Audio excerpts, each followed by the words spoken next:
Welcome back, Jags. I'm Alexis Schreiber. And I'm Kristen Kirshner, and we're your anchors for today's show. I can't believe that it's already the third trimester of the school year. It's been so nice seeing the snow disappear and spring start. Speaking of spring sports are starting up. Yes, let's find out more about the boys tennis team from Peter Gromval. Now that spring is here, spring sports have been starting up. One of those sports is boys tennis. And we talked to two of the captains on the boys tennis team here at Jefferson High School, and we asked them how their season is going to pan out regarding the regulations during COVID-19. Did you lose any members due to COVID-19? I don't think we lost any. I think we've actually gained quite a bit of people since the summer, so yeah.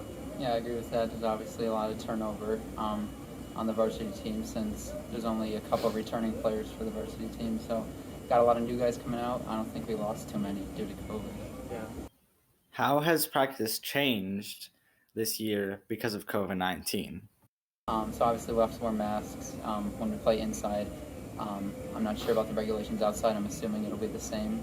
I think we're only allowed to have 5 or 6 per court at a time. So in years prior, we still had captain's practice before, and obviously it was just different regulations with COVID. But yeah, so before the season, it's actually been quite similar from past years. So. If you're at Jefferson and you want to come out for the team, we're looking for players. Nobody gets cut. No matter where you are skill level, you can come out for the team. You'll be on a team. You'll have a great time. This has been our story on Jefferson High School's tennis team. If you're interested in joining, make sure you email Lynn Larson or Steve Lang for more information. This has been Peter Gromval reporting for Jaguar Spots. It's been so nice to have the sports starting up again. I'm looking forward to hearing more about how our sports teams are doing.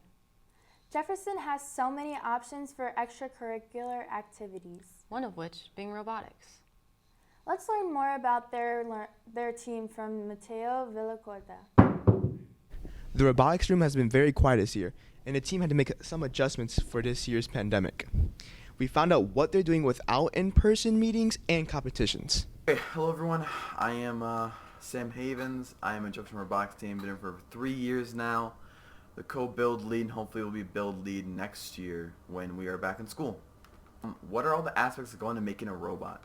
So when we start making a robot in the beginning of the year, we usually will get all the teams together. So that's strategy, business, build, and software design, or stuff like that. And we get all of them together and we talk about what we want to see in the robot. So we all talk about what the game is that year, and then we talk about what can we do to make the best robot to complete the task that we were given this year the fastest. There are not many requirements to join the robotics club. It is more of an all-around club to have fun and gadget around with your friends. You don't even have to be knowledgeable about robots, as long as you have your peers to help you out and have a fun time. Last year, I was in charge of doing all of the intake system for the robot. So in most years, there is something that you have to pick up, the robot has to carry, and then it has to unload it somewhere, right? This year for robotics, we started with 15 students. We are currently with 11 active students, and we have 13 mentors. So that is our team for this year. This year with the pandemic, we weren't able to have any first communications or first challenges type things, so we invented our own. So no competitions with them, but our own competition. We divided the students into teams. They work from home on Zoom. We have Zoom meetings Monday and Wednesday evenings. And we have a mentor set up with the different teams. And we will be having our own competition here in about another month. Hopefully next year the robotics team will be back in action and will be able to participate in meeting and competitions. This has been Mateo Villacorta. Back to the Jack Spots. Thanks, Mateo, for helping us learn more about our school's robotics program.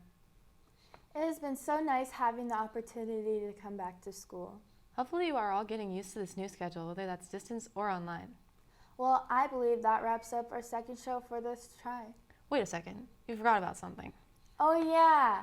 Last minute congrats.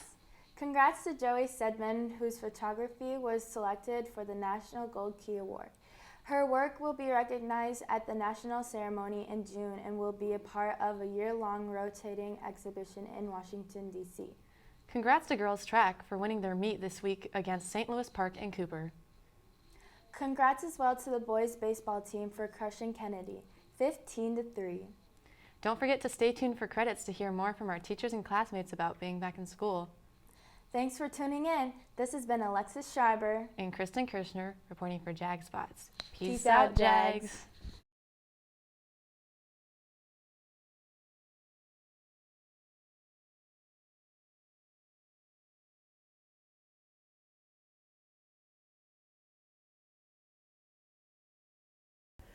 My favorite thing about being back in school is being with the students and the other teachers, kind of face to face. My least favorite thing is wearing the shield because I get way too hot. My favorite part of school is seeing people, and my least favorite part of school is waking up early. Probably my favorite thing about being back in school is like I get to actually see my teachers. Probably the least favorite thing is having to get up early again. My least favorite part is wearing masks. My favorite part is going to see people. My favorite part is seeing friends, and my least favorite part is the schoolwork. Favorite thing would be just seeing people or just communicating with other students. I guess the masks, I don't know if it's just policy or whatever, but it's a bit different because it will scratch behind the ear, and if so, it's not really, it just feels, it's hiding who I am or who I am personally. My favorite thing about being back is getting to see everybody in person. And my least favorite thing is a fifth hour that's 2 hours long. My favorite thing about being back is seeing all my teachers, and my least favorite part is not being able to go to class with my dog on my lap. My favorite part about being back in school is I get to do yoga in person, and my least favorite part is that I can't do my classes from in my bed.